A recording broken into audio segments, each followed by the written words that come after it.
We are in peak award season. Sunday is music's biggest night, AKA the Grammys, and the Oscars are just around the corner. There's movie stars and rock stars and hype and gossip and fashion. Look, the celebrity industrial complex is in high gear. But does anyone really care anymore? These big award shows are getting desperate to stay relevant, and it's starting to show. I'm Anthony Oliveira, writer, film programmer, and podcaster. I'm B. Kwame, writer and radio host. I'm Elamine Abdul Mahmoud. I'm an editor at BuzzFeed News. Look, award shows are looking increasingly out of touch, and that's because they haven't kept up with the way we think about culture or the way we consume it. Do you remember the Oscars and their popular film category? Or the time that the Grammys made Alicia Keys do a duet with a hologram? Award shows have tried to capture their audiences but have missed the mark. Shows like the Oscars and the Grammys should have a place in our culture, celebrating art that lifts up, informs, and reflects our lives. So get it together. Everyone deserves a good show. So all you need to do is look at the ratings to see why all these award shows are kind of racing to save the furniture. So let's take a look at the Grammys and the Oscars. The Grammys plummeting from a high in 2012 of 39 million viewers, now down to half that number. And the Oscars, almost 44 million viewers in 2014, but losing almost 20 million viewers since then. Worth noting, their Canadian counterparts, the Junos and the Screen Awards, they're also down. But what is the root of the problem and what is the way out?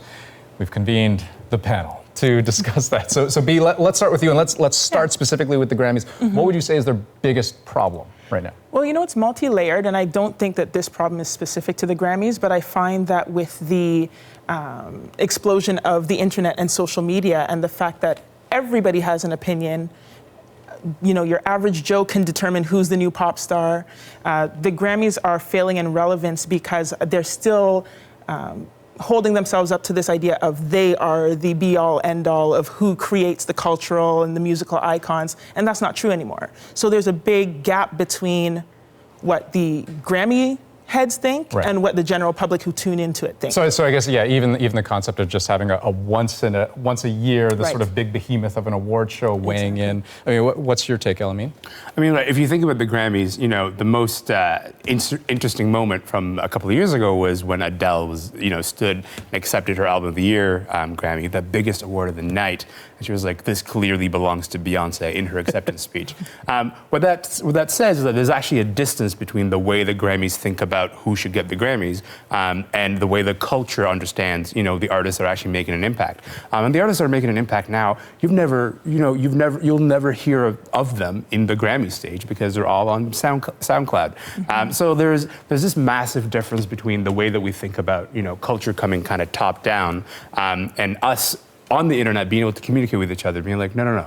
That is not, you know, the cultural conversations that we're having right now. So frankly, for me, award shows in general, the Grammys especially, are totally a hate watch. Like, I watch them, but I hate the whole thing. But the job of deciding, I mean, who ought to win certain awards, it's sort of a thankless job to begin with, right? Because no matter what you do, aren't you going to tick some people off one way or the other? And that applies to the Grammys or the Oscars.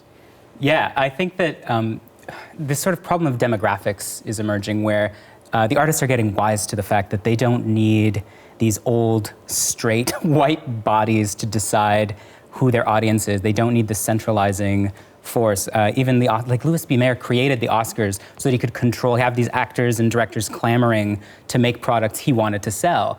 And now that that has sort of evaporated, we're still using a very 20th century model to understand 21st century art.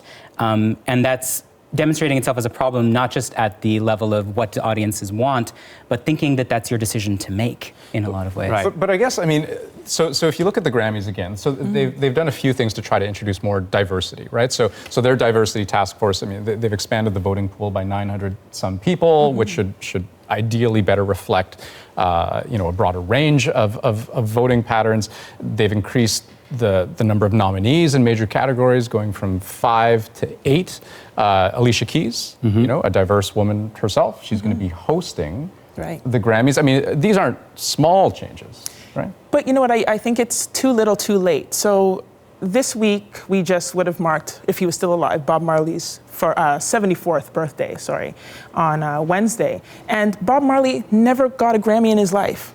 The icon that he is never got a Grammy in his lifetime for all of the music that he put out. So I think that even though there are these changes now, there are a lot of people who have already said, that doesn't matter. Okay, so Anthony, then, why is it that you have so many people not wanting to touch these award shows with a 10-foot pole? I mean, whether you talk about performers, right? So Ariana Grande, recently saying, I don't want to perform at the Grammys, and I guess effectively because she felt like they were cramping her style, but also hosts, right, for the Oscars. That's also been an issue. Like, what is it about these shows that are kryptonite? Well, Bruce Valanche, who worked on the Oscars for like 25 years, I don't even know.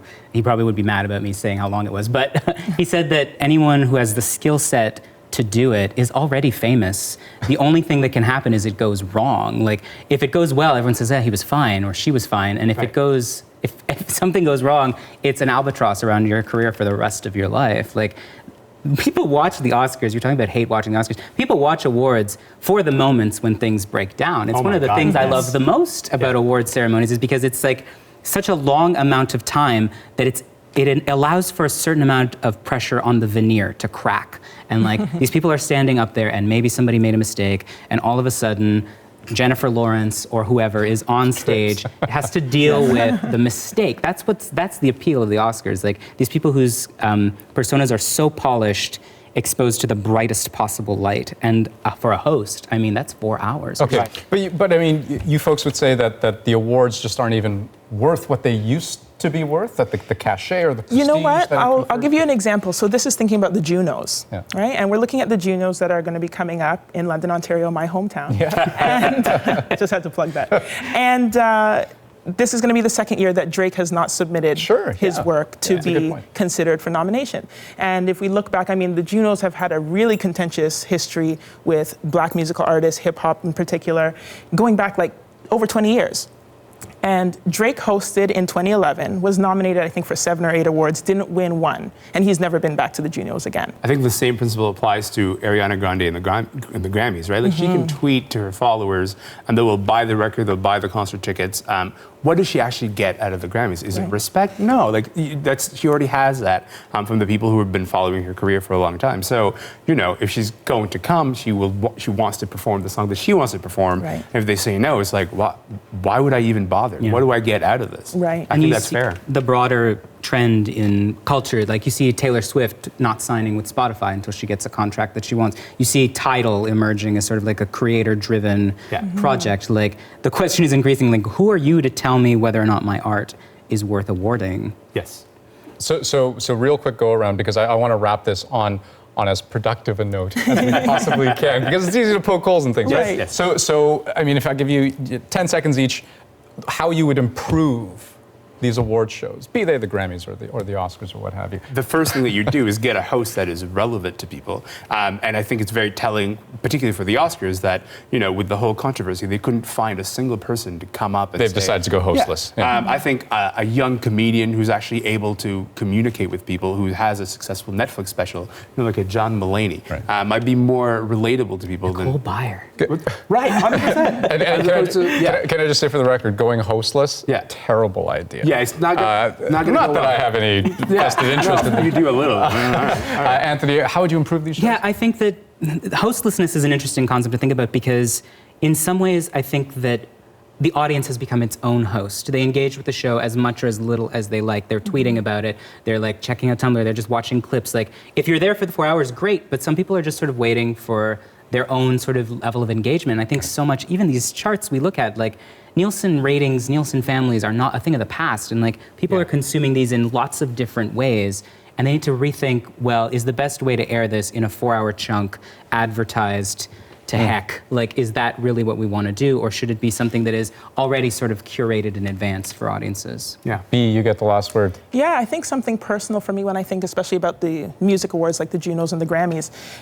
A lot of music now is coming out of what seems like underground movements. So we've got, the world music categories. There's a reggae category. There's no dancehall category. There's no soca. There's no Afrobeat category. And these are genres that are changing the world, right? Dancehall, birthed the idea of Tropical House, which made Justin Bieber have, a new phase in his career. Thank God for that.